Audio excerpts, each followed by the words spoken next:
El 27 de febrero de 1844 surgió el Estado Dominicano según el conceptual independizador inculcado por Duarte, a la cabeza de los cuales quedaron Francisco del Rosario Sánchez, Ramón Matías Mella, Manuel Jiménez, Vicente Celestino Duarte y José Joaquín Puello.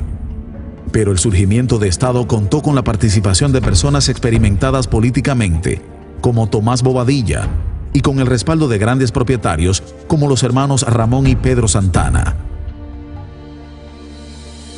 Se denomina Primera República al periodo que abarca desde la proclamación de la independencia en 1844 hasta la pérdida de la soberanía nacional cuando se produce la anexión a España en 1850.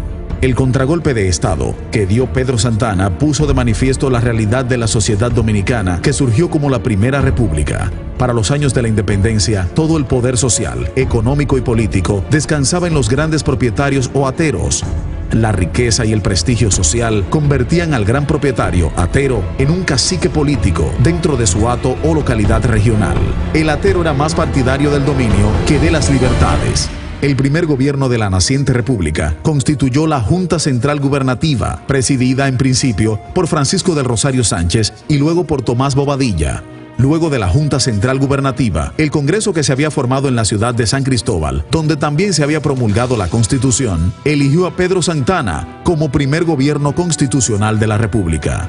La Primera República fue gobernada por una serie de personajes dentro de los que se encuentran Pedro Santana, Buenaventura Báez, Manuel Jiménez y Manuel de la Regla de Mota.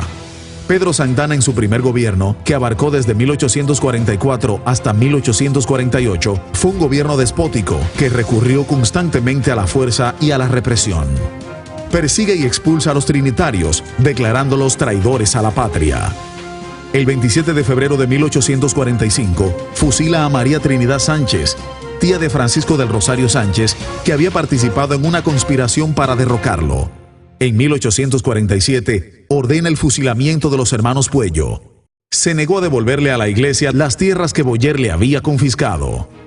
En 1848, debido a su impopularidad, Santana renuncia al poder, quien luego es presidido por Manuel Jiménez. Pero este no duró mucho en el poder, pues en 1849 sube al poder Buenaventura Báez, quien para cuando empezó en el gobierno tenía los mismos ideales de Santana.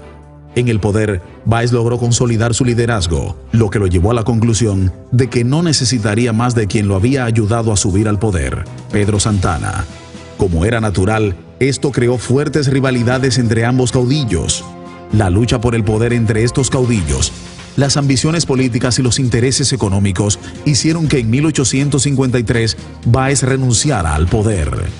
Inmediatamente sale Báez del poder, el Congreso elige a Pedro Santana como presidente de la República. Así se inicia el segundo gobierno de Santana, que abarcó desde 1853 a 1856. Este tipo de gobierno no tuvo mucha diferencia con el primero. Así, entre luchas de Santana por sus propios intereses, buscando lograr posibles negociaciones con el gobierno de Estados Unidos y el Estado, llega al gobierno Báez por segunda vez desde 1856 hasta 1858, siendo precedido por Báez nuevamente. El último gobierno de la República lo constituyó Pedro Santana, en el periodo comprendido entre los años 1858 y 1861, y el cual finalizó con la anexión a España, 1861.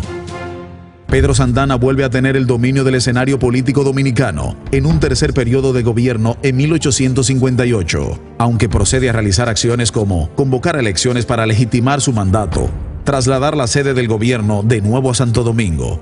Su verdadera y urgente acción era la de gestionar la anexión del territorio dominicano a una potencia extranjera, para lo que finalmente eligió a España. Pedro Santana fue el primer presidente dominicano que buscó la anexión. Dicho fenómeno fue fortaleciéndose a expensas de la debilidad sociopolítica con que surgió la nación dominicana, cuyos habitantes no pudieron madurar ideológicamente durante 17 años de vida republicana. Después de varias protestas de personalidades que no estaban de acuerdo con la anexión, logró Santana su propósito, y el hecho consumado de la anexión ocurrió el 18 de marzo de 1861. Constituyó una acción histórica regresionista. Primero, porque destruyó el Estado dominicano. Segundo, porque provocó la vuelta del antiguo colonialismo español.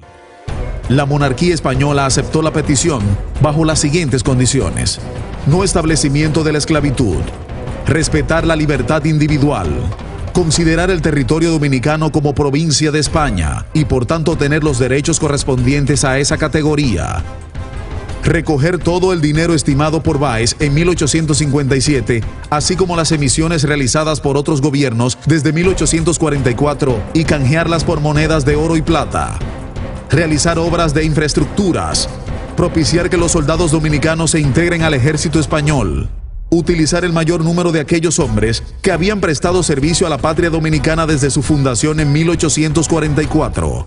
Pedro Santana fue el presidente de la República bajo el mando de la Corona Española, quien pasó a ser capitán general bajo el mando de los gobiernos españoles, hasta 1863, en que surgieron gobernantes españoles. Con este hecho anexionista, pierde la República Dominicana su condición de república independiente, cosa por lo que tantos hombres y mujeres se habían sacrificado.